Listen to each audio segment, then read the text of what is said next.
ఓం శ్రీ గురుభ్యో నమ. అందరికీ నమస్కారం అండి. ఈరోజు మనం ఐశ్వర్య యోగం శ్రీ లలితా పరాభట్టారిక అమ్మవారి యొక్క 43వ నామాన్ని,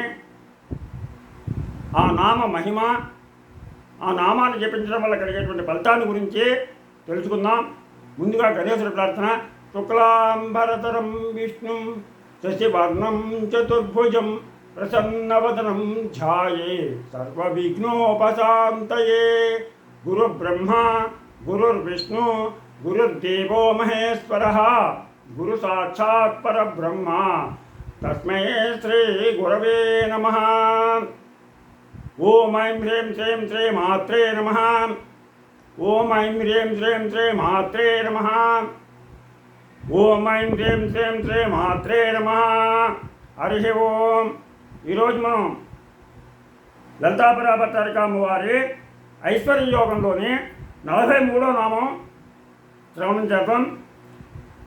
ఓం కూర్మపృష్ఠజయిష్టు ప్రపదాన్వితాయై నమః. ఓం కూర్మపృష్ఠజయిష్టు ప్రపదాన్వితాయై నమః. ఓం కూర్మపృష్ఠజయిష్టు ప్రపదాన్వితాయై నమః. ఓం ఐం హ్రీం శ్రీం ఓం కూర్మపృష్ఠజయిష్టు ప్రపదాన్వితాయై నమః. ఓం ఐం హ్రీం శ్రీం ఓం కూర్మపృష్ఠజయిష్టు ప్రపదాన్వితాయై నమః. కూర్మం అనగా తాబేలు, పృష్ఠమంటే వీపు.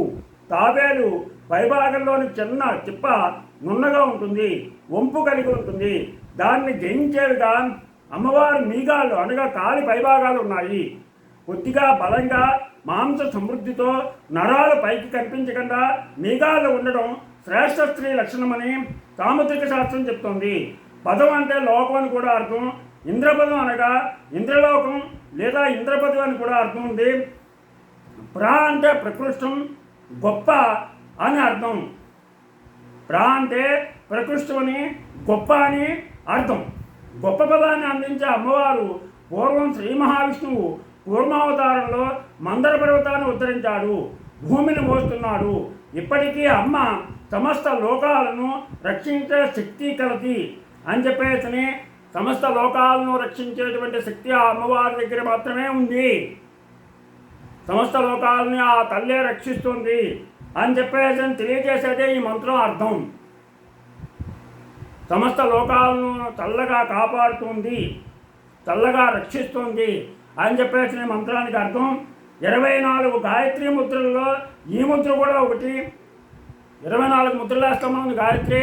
ఆ 24 ముద్రల్లో ఈ ముద్ర కూడా ఒకటి. పైకి తాబేలు వీపును చేయించే మీగాలు కలది అమ్మవారిని అర్థం కనపడుతున్నప్పటికీ తనను గానం చేసేవారిని రక్షించి సకల భువనాల్లోనూ ఉన్నతులుగా చేసేది అమ్మవారిని ఈ మంత్రంలోని గూఢార్థం. అమ్మవారి అనుగ్రహం ఉంటేనే పదవులు ఉచ్చస్థితి వస్తాయి. అమ్మవారు ఏదైనా సరే మనకి ఆ అమ్మ యొక్క కృపా కటాక్ష వీక్షణాలు మన మీద ఉంటేనే మనకి ఉన్నతమైనటువంటి పదవులు లభిస్తాయి. ఆ తల్లి అనుగ్రహం లేకపోతే దిక్పాలకులు కూడా ఏమీ చేయలేరు. దిక్పాలకులు కూడా ఏమీ చేయలేరని చెప్పేసి మనకి దేవీ భాగవతం చెప్తుంది. ఏం చెప్పడం కాదు, ఆ తల్లి అనుగ్రహం కనుక మనకి ఉంటేనే మనం దేన్నైనా సాధించగలం. ఆ తల్లి అనుగ్రహం లేకపోతే దిక్పాలకులు సైతం ఏమీ చేయలేరు అని చెప్పేసి మనకి దేవీ భాగవతంలో స్పష్టంగా తెలియజేశారు. ఈ మంత్రం యొక్క ఫలితం ఏంటంటే శత్రుభయం ఎక్కువైనప్పుడు మన ఇంటికి, స్థలానికి, మన కుటుంబ సభ్యులకు రక్షణ లేదని భయపడేటువంటి వాళ్ళు ఈ మంత్రాన్ని రోజు 108 సార్లు చొప్పున 27 రోజులు 108 సార్లు చొప్పున రోజు 27 రోజులు కనుక జపిస్తే సకల భయాలు తొలగిపోయి మనకి రక్షణ లభిస్తుంది. మనకి రక్షణ కావాలంటే ఎవరి మీద ఆధారపడకుండా ఈ మంత్రాన్ని కనుక 27 రోజులు 108 సార్లు చొప్పున పఠించినట్లయితే ఆ అమ్మే మనల్ని రక్షిస్తుంది. ఆ అమ్మ మనకు తోడుగా ఉంటుంది. ముఖ్యంగా స్థలాలు, పొలాలు కోర్టులో ఇరుక్కుపోయి పరిష్కార మార్గాలు లభించినప్పుడు కూడా ఈ మంత్రాన్ని 41 రోజులు 108 సార్లు, కొంతమందికి ఇల్లు స్థలాలు అవన్నీ కూడా కోర్టు లావాదేవీల్లో ఉండి రావు, కోర్టుల చుట్టూలో తిరుగుతూ ఉంటారు. అటువంటి వాళ్ళు ఈ మంత్రాన్ని 41 రోజులు 108 సార్లు చొప్పున రోజు పఠించినట్లయితే ఆ కోర్టు అనుకూలమైనటువంటి తీర్పు ఇచ్చి ఆ స్థలాలు మనకి దక్కేటట్లుగా ఆ అమ్మ ఆ లలితా పరాభచారిక చేస్తుంది. అందుకనే తప్పనిసరిగా ఈ 43వ నామాన్ని ప్రతి ఒక్కరూ పఠించి